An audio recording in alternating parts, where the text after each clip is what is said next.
और उत्तराखंड में जहरीली शराब से मरने वालों का आंकड़ा लगातार बढ़ता ही जा रहा है। सहारनपुर में मौतों का आंकड़ा बढ़कर 46 हो गया। उत्तराखंड के रुड़की में अब तक 20 लोगों की मौत हो चुकी है। कई लोगों को अस्पताल में भर्ती कराया गया। यूपी प्रशासन का दावा है कि जहरीली शराब पीने से 36 लोगों की मौत हुई। वहीं 10 लोगों की मौत की वजह विस्तार रिपोर्ट आने के बाद साफ होगी। कई लोग अस्पताल में भर्ती हैं। वहीं सहारनपुर के एसएसपी ने बताया कि इस मामले में 30 आरोपियों को गिरफ्तार किया गया है। वहीं 25 लोगों के खिलाफ एफआईआर दर्ज की गई है। उत्तराखंड में भी 13 आबकारी और 4 पुलिसकर्मी निलंबित किए गए हैं।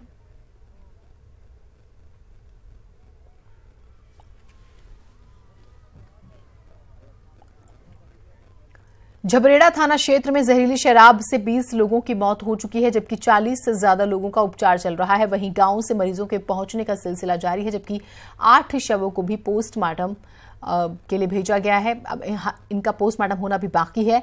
इंतजार जो है परिवार वाले कर रहे हैं जिसका।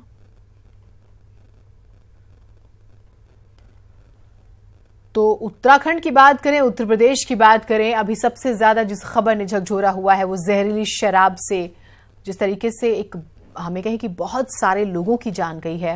और अब तमाम तरह की थ्योरीज, तमाम तरह के सवाल और नाराजगी जो है वो सामने आ रही है। 20 लोगों की मौत हुई, जबकि 40 से ज्यादा लोगों का इलाज चल रहा है।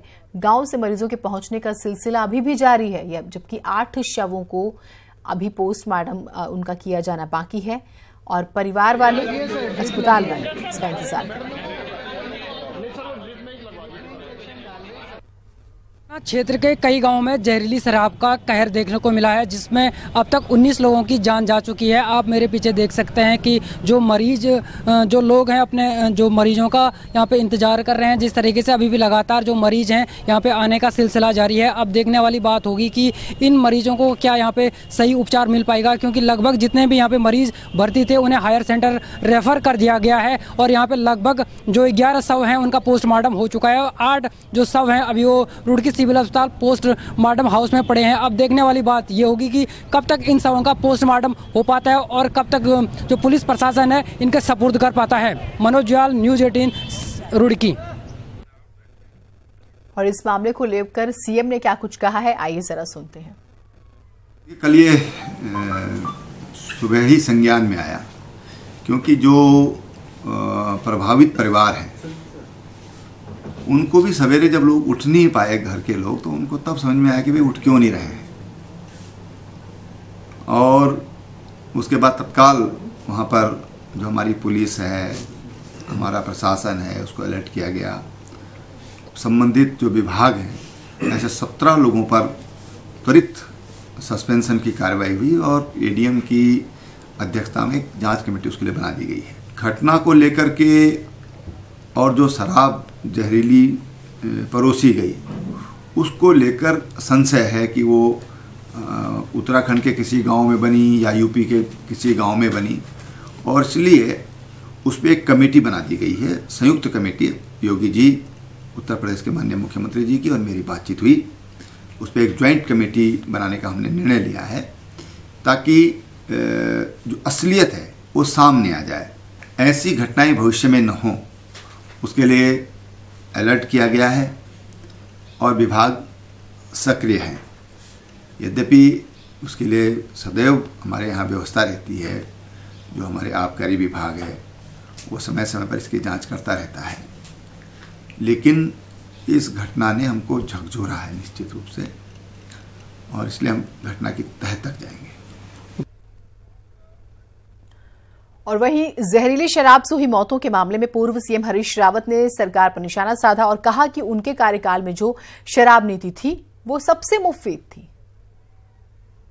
सवाल उठाते थे, मैं उनसे कहना चाहता हूं, डेनिम जो भी था, कम से कम हमने एक रूल तो बनाया था कि उत्तराखंड के अंदर जो शराब निर्मित होगी उसमें 20% स्थानीय फलों, अनाज आदि का रस उपयोग में लाया जाएगा। लोगों को स्वाद अच्छा नहीं लगा, मगर वो कम से कम ऐसी शराब नहीं थी जो चंडीगढ़ में और कहीं और बन रही थी।